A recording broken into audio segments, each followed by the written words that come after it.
مستمرين مع حضراتكم طبعا وفقرتنا التحكيميه. موجود معايا طبعا في الاستوديو بيشرفني وينورني الحكم الدولي السابق كابتن ناصر عباس. طبعا هو الحكم هو محاضر دولي ايضا في نفس الوقت. كابتن ناصر برحب بحضرتك ومنور قناه الاهلي، ومش عارف اقول لك مبروك ولا ايه بالظبط، لكن خليني اقول لك مبروك لكل الاهلاويه النهارده فوز مستحق يعني. بسم الله الرحمن الرحيم. طبعا برحب بحضرتك طبعا وبرحب بكل الساده المشاهدين وبحييك على الاستوديو وعلى التحليل الفني كابتن شريف والكابتن ربيع كابتن وائل. حاجه جميله جدا جدا وحاجه فيها مصداقيه وفيها حياديه. دي نمره واحد. نمره اثنين كابتن محمد، خلينا نتكلم على طاقم التحكيم قبل ما نخش في الحالات. تمام يا كابتن. طاقم التحكيم بشكل عام هو حكم طاقم ايطالي موجود النهارده. الصراحه يعني من وجهه نظري حتى اخر لحظه في المباراه الامور كانت ماشيه بشكل هادي وطبيعي، والحمد لله ان المباراه خرجت تليق باسم فرقتين الاهلي والزمالك باسم مصر بشكل كبير. بالظبط. نتكلم الناحيه الفنيه، الاهلي النهارده قدم مباراه كبيره جدا جدا، الزمالك قدم مباراه في الحقيقه طبعا ادونا كره كويسه جدا واستمتعنا بالمباراه الفنيه. خلي بالك لما نيجي نتكلم على طاقم التحكيم كابتن فاروق، انا هتكلم في الاول في 3 عناصر مهمه جدا. اتفضل. الكلام ده مش بس للحكم ولكن لكل حكامنا الموجودين اللي اتفرجت على المباراه وشافت نقدر نستخلص، لان الراجل ده جاي بدولارات. خلي بالك الراجل ده جاي دفع له فلوس، فلابد ان احنا نستفيد منه على الاقل ونشوف حتى المدرسه اللي هو شغال فيها شغال بيشتغل ازاي.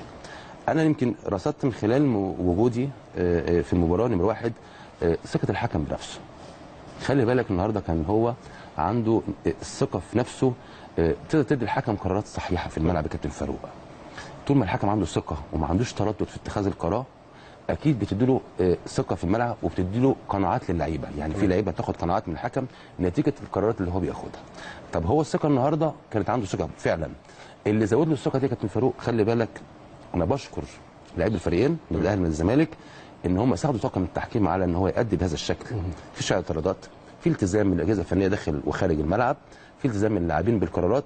دي كمان بتديك ثقه فاروق لما انت بتيجي تعمل حاجه كويسه وتلاقي ناس بتشجعك، اكيد انت بيبقى عندك الحماس انك تعمل حاجه احسن. صحيح. هو النهارده الثقه ديت من خلال ثقته بنفسه، من خلال الاجهزه الفنيه والاداريه مفيش اعتراضات عليه، زودت له حته الثقه كمان في الملعب. الحاجه الثالثه اللي انا بتكلم فيها كابتن فاروق، وهي كلما لما الاقي حكم عنده قراءه مستقبليه للعب. يعني ايه قراءه؟ يعني انا كحكم النهارده الناس فاهمه الحكم بينزل يحكم وخلاص، لا، في بعض الحكام عندهم ميزه كويسه قوي قوي، ازاي بقى عنده قراءه لطرق ولعب الفريقين. ازاي انك انت تعمل استراتيجيه على طرق اللعب. ليه بقول طرق اللعب؟ ليه؟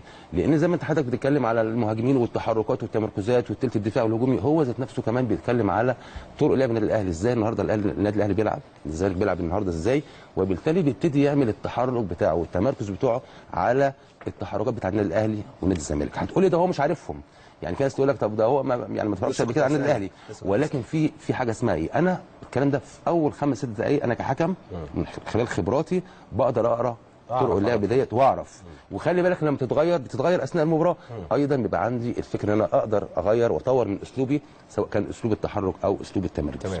برجع تاني بقول الثقه بالنفس، التزام اللاعبين. الحقيقه طبعا النهارده هذه المباراه التزام غير عادي، احترام للقرارات سواء النادي الاهلي او الزمالك، وكذلك الاجهزه الفنيه والاداريه كمان عنده قراءه اللعب.